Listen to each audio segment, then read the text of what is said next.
Guys आज हम बात करने वाले हैं best way to attempt mock test कि आप मॉक टेस्ट का जो अटेम्प्ट करने का वे होता है वो सही तरीका सबसे ज़्यादा क्या होता है, कैसे आप अपने मॉक टेस्ट में ही अच्छे से सुधार करके रियल एग्ज़ाम में अच्छे मार्क्स ला सकते हो। ठीक है, क्योंकि आप लोगों का जो मॉक टेस्ट होता है गाइज वही एक तरीके से रियल एग्ज़ाम है। ठीक है, हम लोगों को अगर हम मॉक टेस्ट पे अच्छे से काम कर लें तो रियल एग्जाम में अच्छे से हम सेम टू सेम हमारी स्ट्रेटेजी रहती है, मॉक टेस्ट में जैसी रहती है वही रियल एग्जाम में रहती है। हमेशा आप लोग पूछते हो कि मैम मॉक टेस्ट में कैसे मार्क्स बढ़ाएं, मॉक टेस्ट को कैसे एनालिसिस करें। तो आज का ये वीडियो उसी के रिगार्डिंग होने वाला है और ये वीडियो आप लोगों के लिए बहुत ज़्यादा हेल्पफुल रहने वाला है। मोस्ट इंपॉर्टेंट वीडियो मैं बोलूँगी क्योंकि गाइस आप लोगों का 10 दिन के अंदर एग्जाम है SBI क्लर्क का, इसलिए आप लोगों को सबसे ज़्यादा अच्छे तरीके से ये पता होना चाहिए कि मॉक टेस्ट कैसे अटेम्प्ट करना है। बिकॉज मैं अपनी 10 डेज वाली स्ट्रेटेजी में आप लोगों को मॉक टेस्ट करने के लिए बहुत ज़्यादा जोर दे रही हूँ, उसका एनालिसिस करने पे उससे ज़्यादा जोर दे रही हूँ। तो आप लोगों को एटलीस्ट पता होना चाहिए कि आपको कैसे काम करना है। चलिए वीडियो को स्टार्ट कर लेते हैं। स्वागत है आप सभी का आपके अपने चैनल बैंकिंग एस्पायरेंट चैनल पर और मेरा नाम है साक्षी गोस्वामी और मैं आप लोगों को आज बहुत अच्छे तरीके से मॉक टेस्ट को अटेम्प्ट करने का वे बताने वाली हूँ। तो गाइस सबसे पहले जो आप लोगों को पता होना चाहिए वो ये पता होना चाहिए कि आपको क्या करना है और क्या नहीं करना है। हमारे लिए जितना क्या करना मैटर करता है, जितना क्या करना इंपॉर्टेंट है, उतना ही क्या नहीं करना है ना, अगर ये पता चल जाए तो बहुत ज़्यादा हम लोगों के लिए हेल्प हो जाती है। क्यों? क्योंकि आप लोगों के पास टाइम लिमिटेड है, क्वेश्चंस ज़्यादा हैं, 60 मिनट 100 क्वेश्चंस। क्या नहीं करना है इस पे भी अगर आप काम कर लोगे तो अच्छा कर लोगे।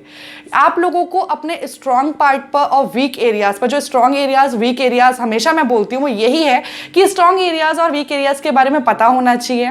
वो पता करने के लिए आप लोगों को मॉक टेस्ट लगाना मस्ट है। मॉक टेस्ट आप लोगों से मैंने बोला है कि लगाया कीजिए, आप लोग लगाते हो। हमेशा मैंने देखा है कमेंट बॉक्स में आप लोग रिप्लाई मुझे करते हैं, मैम बताते हैं कि मैम इतना आज हम लोगों का स्कोर रहा। आप लोग मुझे टेलीग्राम पर बताते हो गाइस। तो मैंने जब देखा तो आप लोगों ने ऑलिव बोर्ड का मॉक टेस्ट है, बहुत सारे अलग अलग प्लेटफॉर्म्स के मॉक टेस्ट अटेम्प्ट कर रखे हैं। तो गाइस मैंने भी आप लोगों को लिंक, फ्री वाला लिंक जो कि SBI क्लर्क का फ्री मॉक टेस्ट है ऑलिव बोर्ड का, उसका लिंक डिस्क्रिप्शन बॉक्स में दे रखा है। आप लोगों ने सबने क्या करना है कि उस लिंक पर क्लिक करो, रजिस्टर हो जाओ, लॉग इन करो और SBI क्लर्क का जो फर्स्ट मॉक टेस्ट है जो कि सबके लिए फ्री है, एक तो उसे दीजिए। उसको देने से आप लोगों को एक तो फ्री मॉक टेस्ट मिल जा रहेगा। सबसे पहले ऑलिव बोर्ड किस तरीके का मॉक टेस्ट देता है आपको ये पता चल जाएगा, उसको एनालिसिस करने का तरीका पता चल जाएगा और ओवरऑल बहुत सारे बच्चे फ्री वाला मॉक टेस्ट अटेम्प्ट करते हैं, उन सब में आपको अपना रैंक पता चल जाएगा। आपका कौन सा सब्जेक्ट आपका स्ट्रांग है, कौन सा आपका वीक है, क्या पोर्शन आपका स्ट्रांग है, क्या वीक है, इस सब के बारे में आपको पता चल जाता है। तो फ्री वाले मॉक टेस्ट का जो कि SBI क्लर्क का है उसका लिंक डिस्क्रिप्शन बॉक्स में है, आप सबको देना है और सबको मुझे अपने मार्क्स शेयर करने हैं। आज का आपका ये काम बहुत ज़्यादा ज़रूरी है, इसको करिएगा गाइस। ठीक है, अब ये तो हुई मॉक टेस्ट की बात कि मॉक टेस्ट कहाँ से अटेम्प्ट कर सकते हो आप लोग, क्योंकि हमेशा आप एक मॉक टेस्ट पर स्टिक नहीं रह सकते गाइस, ये मैंने हमेशा आप लोगों को बोला है। आप खुद एनालिसिस करोगे, जब आप एग्जाम निकालोगे ना उस टाइम तक आपके पास आते आते 3 से 4, 4 से 5 मॉक टेस्ट आपके पास अलग अलग प्लेटफॉर्म्स के रहेंगे, क्योंकि हमारे पास वैरायटी रहना बहुत ज़रूरी है मॉक टेस्ट की। हमेशा 20-25 मॉक टेस्ट आप लोगों को जो मिलते हैं वो खत्म हो जाते हैं बहुत जल्दी प्रैक्टिस में ही, इसलिए एक तो वैरायटी होना बहुत ज़रूरी है, दूसरा आपको अलग अलग इंटरफेस पर अलग अलग तरीके से मॉक टेस्ट देना आना चाहिए। इसलिए मैं आप लोगों को रिकमेंड कर रही हूँ ऑलिव बोर्ड का आप लोग देके देखो उसका लेवल कैसा रहता है, ये आप लोगों को जानना जरूरी है। इसलिए आप डिस्क्रिप्शन बॉक्स में लिंक पर क्लिक करेंगे, मॉक टेस्ट देंगे और अपने मार्क्स मुझे बताएंगे।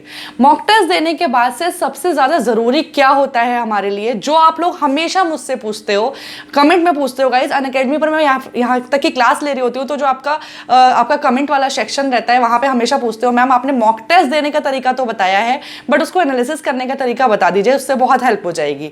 तो गाइस एनालिसिस जो हर टॉपर करता है वो तरीका अगर मैं आप लोगों को बताऊं तो वो क्या होता है कि एनालिसिस जब आप कर रहे हो, एक तो उस पर टाइम बहुत अच्छे से देना है जितना आपने मॉक टेस्ट पे दिया। एनालिसिस करते टाइम पे जो भी सेक्शन आपने खोला है, मान लीजिए क्वांट, मान लीजिए रीजनिंग, मान लीजिए इंग्लिश, कोई सा भी, तो उस टाइम पे आपको एक नोटबुक लेके बैठनी है। और फिलहाल जो ये 10 दिन बचे हैं इसमें तो आपको ये काम करना ही करना है, जिससे आपकी इस बात की प्रैक्टिस भी हो जाएगी इस तरीके से एनालिसिस करने की। उस टाइम पे आपको क्या करना है, एक नोटबुक लेके बैठना है। मान लीजिए मैं क्वांट की बात कर लेती हूँ, जैसे आपका टॉपिक हो गया प्रॉफिट लॉस हो गया, आपका टाइम एंड वर्क हो गया, इंग्लिश की बात कर लेते हैं, रीजनिंग की बात कर लेते हैं। आपने एक साइड पे तो टॉपिक लिख देना है जिसमें आपने गलती की है, वो वाले टॉपिक्स उसको लिखिए। उसके कितने नंबर ऑफ क्वेश्चंस आए थे, कौन कौन से आपके गलत हुए, एक गलत हुआ एक लिख दीजिए उसके सामने, दो गलत हुए दो गलत उसके सामने लिख देना है आप लोगों ने। ये काम आपको हर मॉक टेस्ट देने के बाद से एनालिसिस के टाइम पे करना है। आप हर दूसरे तीसरे दिन आप देखोगे कि आपका एक एक चैप्टर, आपका एक एक टॉपिक, क्योंकि आपने एनालिसिस करते टाइम पे लिखा है कि हमारा ये पोर्शन वीक है, तो आप उस पर जब काम करोगे तो आप डे बाय डे देखोगे क्या कि आपका वो टॉपिक्स जो आपके गलत हो रहे थे वो ठीक होना शुरू हो गए। जहां आपका एक या दो क्वेश्चन गलत हो रहा था गाइस, अब वो नहीं हो रहा है। तो ये एनालिसिस करने का, अपने आप को हम लोगों को चेक करने का ये सबसे बेहतर तरीका होता है। आई थिंक हम लोगों को छोटी छोटी जो हम मिस्टेक्स कर देते हैं उससे बचना चाहिए। छोटी छोटी मिस्टेक्स किस टाइप की होती हैं गाइस, आपको क्वेश्चन आ रहा है, क्वांट की बात कर लेते हैं जैसे एग्जाम्पल के तौर पर, क्वांट की, रीजनिंग की, किसी भी चीज के टॉपिक की आप लोग बात कर सकते हैं, किसी भी सेक्शन की। मान लीजिए आपको आ रहा है, आपने कर दिया, लेकिन वो होना मान लीजिए 30-40 सेकंड में था या 50 सेकंड तक में था, लेकिन आपसे कितने में हुआ, 2-2.5 मिनट लग गए, आपको 1 से 1.5 मिनट लग गया, तो आपको बाकी लोगों से तो ज्यादा टाइम लगा ना। तो आपको इस चीज पे ध्यान देना है। हो सकता है कि आपकी वो जो कैलकुलेशन आप लोग कर रहे हैं, वो कैलकुलेशन आप लोगों की लेंदी जा रही हो, क्वेश्चन करने का तरीका लेंदी जा रहा हो। तो आप लोग को एनालिसिस करते टाइम पे ये देखना है कि जो सामने वाला आपने जो मॉक दिया है वहां पे हो सकता है एनालिसिस करने का जो तरीका है, जो उन्होंने सॉल्व करके दिखाया हो, वो छोटा हो और वो ईजी भी हो। इसलिए एनालिसिस करना बहुत ज़्यादा ज़रूरी है गाइस। 1 घंटा आप लोगों को मैं मॉक का देती हूँ तो 1 ही घंटा एनालिसिस करने का देती हूँ, इसी वजह से कि आप लोगों को एनालिसिस करने से अपने वीक एरियाज पर काम करना बहुत ज़्यादा ज़रूरी है।